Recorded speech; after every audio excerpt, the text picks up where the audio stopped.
ሰላም ጤና ይስጥልን ውድ የሆናችሁ የቻናላችን ተከታዮች፣ ለዛሬም እንደ ወትሮ ሁሉ ተአማኒነት ያላቸውን አጭር መረጃዎች እንካችሁ ብለናል።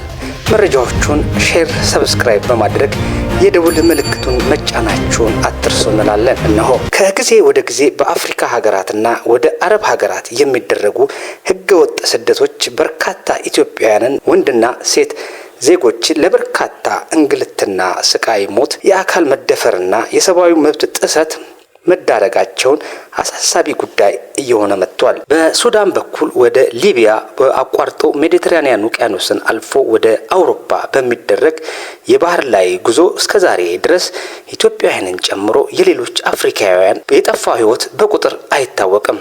እንደ IOM ዘገባ በ2026 ግማሽ ዓመት እንደወጣው ዘገባ ወደ ስፔን፣ ጣሊያን ለመግባት የሚደረገው እጅግ አስከፊ ጉዞ በውቅያኖስ ውስጥ በጀልባ ላይ በሚደርስ የአደጋ ህይወታቸው የሚያልፈው የሰው ልጆች ቁጥር በ2026 ሩብ ዓመት ብቻ ከ3000 በላይ ዜጎች በባህር ውስጥ መስጠማቸውን ዘገባውን አቅርበዋል። ከዚህም በተጨማሪ በእግር በሚደረጉ ጉዞ በሳህራ በረሃን ለማቋረጥ በሚደረግ ሙከራ በርካቶች በህመምና በድካማቸው ህይወታቸው ያልፋል ይላል ዘገባው።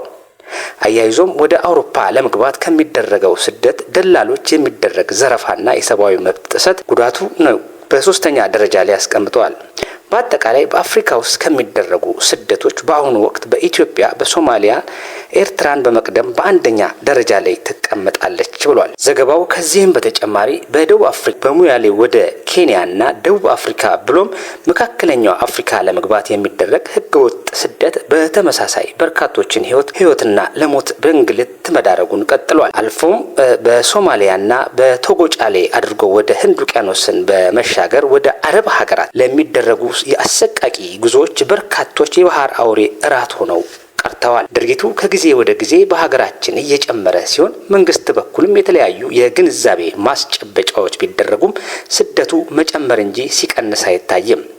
ከዚህም ከጊዜ ወደ ጊዜ ከምዕራብ አርሲና ከደቡብ ክልል ሆሳና አካባቢ በህገወጥ ደላሎች በመታለል ወደ ደቡብ አፍሪካ እንልካቸዋለን በሚሉ ደላሎች ተታለው በርካቶች በመንገድ ላይ ቀርተዋል። ይህን ተከትሎም ዛሬ እስካለንበት ሰኔ 23 ረፋድ ላይ በመነሻውን ከሻሸመኔ ያደረገው መካከለኛ የህዝብ አውቶቡስ 12 ወንዶችንና 9 ሴቶችን በመጫን ከእያንዳንዳቸው ከ80 ሺህ እስከ 100 ሺህ ብር በመቀበል ከአንድ ቀን በፊት ከሻሸመኔ ተነስቶ ሙያሌ በመንቀሳቀስ በሲዳማ ፖሊስ ጥቆማና በኦሮሚያ ፖሊስ በተደረገ ክትትል መኪናው በያቤሎ ከተማ ሊያዝ መቻሉን የምዕራብ ኦሮሚያ ፖሊስ ከተገኘው መረጃ ያመለክታል። በመኪና ውስጥም የጫናቸው ህገወጥ መልኩ ወደ ኬንያ ለመግባት ደላሎች ጋር በድርድር ላይ ሲሆኑ ከዚህ ቀደም ተመሳሳይ የተሳፈሩ ህገወጦች ገንዘባቸውን ተዘርፈው በሜዳ ላይ ቀርተዋል ሲል የፖሊስ ዘገባው ያመለክታል። ይሄውም ተሽከርካሪውም በተመሳሳይ ሁኔታ